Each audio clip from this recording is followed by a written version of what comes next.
માણસ સત્સંગ કરવા માટે જાય, ભક્તિ કરવા માટે જાય એટલે જંગલમાં જતો હોય, એને એમ કે લાય આ બધા અહીંયા છે એટલે મને મજા નહીં આવે, પણ એકાંત ગોતતો હોય.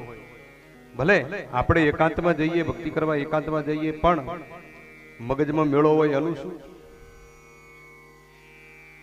મનમાં તો મેળો હોય. જ્યાં સુધી મનનું આકાશ સ્વચ્છ નહીં થાય ત્યાં સુધી ભક્તિ આપણી સફળ નહીં થાય. આપણામાં રહેલા કામ, ક્રોધ, લોભ, મચ્છ, મોહ અને માયા, આ બધાને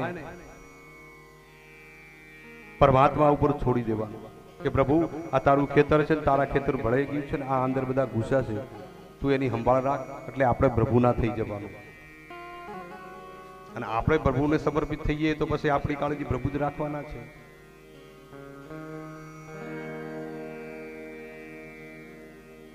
જો પ્રભુ પ્રત્યે આપણને પ્રીતિ હશે તો પ્રભુ આપણને અવશ્ય અપનાવશે. દુર્લભો માનુષો દેહો દેહી નામ ક્ષણ ભંગુર. દુર્લભમાં દુર્લભ આ મનુષ્ય અવતાર આપણને પરમાત્માએ આપ્યો છે, તો એને વ્રત કેમ જવા દો છો?